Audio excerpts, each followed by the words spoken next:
Hi guys, welcome back to my YouTube channel. So I'll be sharing with you guys how to make this kimono jacket that has a collar. So let's get started. So on this piece I cut here is about 4 yards on the width, and the length is about 5 inches. Okay, so the width is 4 yards and then the length is 5. So when you're folding, it's going to be about 2.5. You understand? So I used 4 whole yards, but I didn't completely use all. But it's always better because the fabric I was working with is 4 yards. So I just cut that out before cutting the one I'll be using for the jacket. So that's going to be for the lapel, or it's going to serve as like a band for the opening. Now, like when you're seeing me doing, you understand. So I've gone ahead to fold my fabric into 4. Okay, so I'm cutting the front and the back together, and the length of this jacket is about 62 inches. So I've gone ahead to mark my neck width, which is 2.5. We are using 2.5 because it's obviously a jacket. The front is going to be open, so you don't really want to make it too wide. And then I marked 1.5 inch for the depth for the back, and then I marked 3 inches for the front neck depth. Okay, so after doing that, I'm just going to go ahead and measure my shoulder measurement, and then I'll go ahead and put my sleeve measurement. So we are cutting all these things together. If you observe, you see that the shoulder is folded. So I folded it in a way that I folded it like towards the, how is it called, just fold it in a way that the shoulder is on fold. I didn't really get the point where I was folding it, so I don't know how to explain that, but you should be able to fold it in a way that the shoulder is going to be on fold. Okay, and I think the best way to do that is when you're, let's say you're using 4 yards for it, instead of folding on the width, you're going to be folding on the length. Yes, so that is it.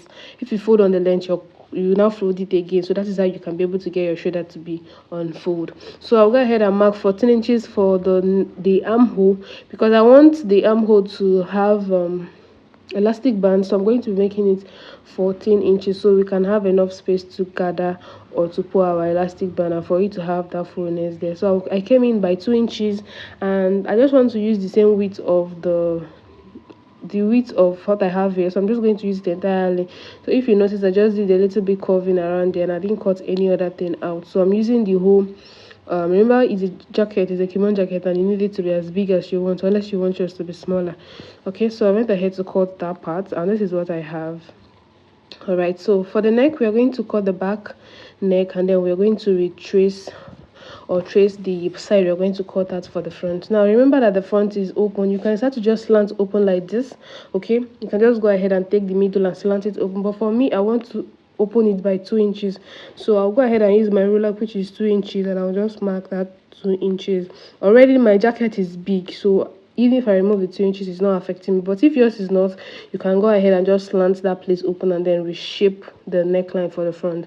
Now after that, I'll go ahead and notch the sides. That's the width of the neckline, which is going to be like, it will help you so that when you're opening or removing the back side, you will know where the 2 points meet together, so you'll be able to get the exact center of the front or the back. I don't know if that makes sense.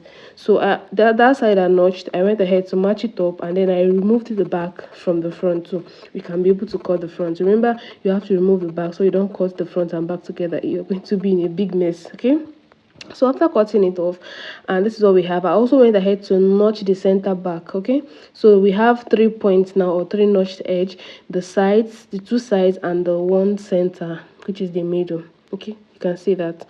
Now we have our open, so we have our jacket. Now we're going to go ahead and fold the sleeve and attach our waist, our elastic band, sorry.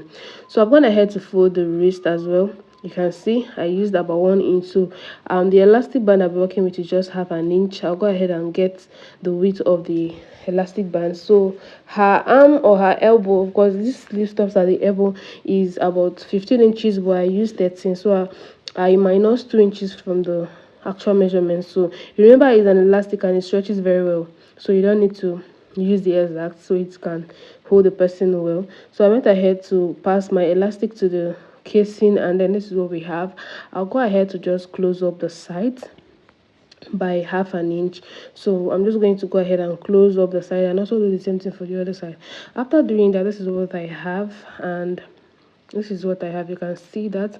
Now we're going to go ahead and start imputing our band, or I like calling it band. I don't know if there's any other thing calling maybe lapel, but I'll say band. So we're going to be using it to turn the center. All right, remember the center is from, instead of folding, just get a band. And I folded mine into two. Remember it was 5 inches, so I folded it into two. Is now 2.5. So I'm using half an inch to sew.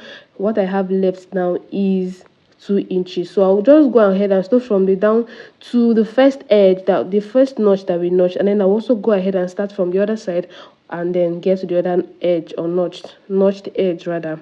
I don't know if that makes sense. So you're not going to sew through the round neck, you're just going to sew from one of the length to the one of the notched edge, and then also to the other side. And this is what we have now. This is your neckline, so we have to just go ahead and measure what you have as your neck width so we can cut our collar.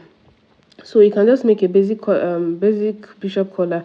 So this is still a basic bishop collar, but I just wanted it to have like a slant kind of. Okay, so what I have is about 1.75 for the width.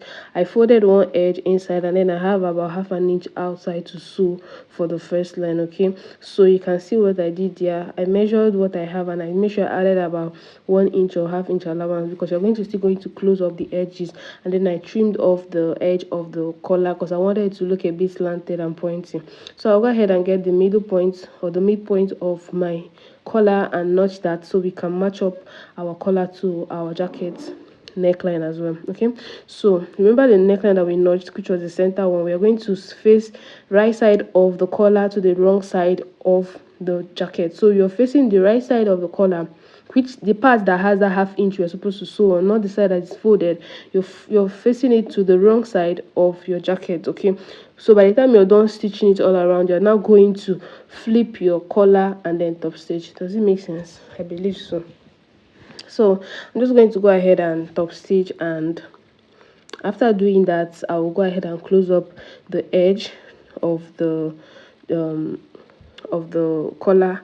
I believe if you just follow the process, you understand it's very easy and it's nothing serious to do. So this is what your collar should be looking when you're done, but we need to close up that edge. Okay, so I'm going to fold it back like this, and then I will stitch it by 0.5 depending on the allowance you give yourself, because from my own you can see that I just have very little to sew with. So I'll just go ahead and sew that place up, and then I'll turn the collar inside out.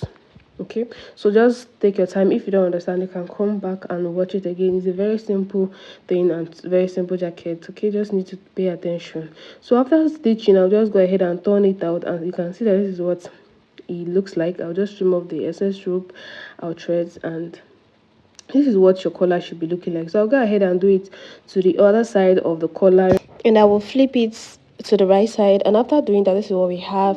Now you're just going to go ahead and top stitch your collar, and we are done. Thank you so much for watching to this point, and don't forget to drop your comments in the comment section, like this video, and subscribe to the channel if you've not. Thank you so much. Bye.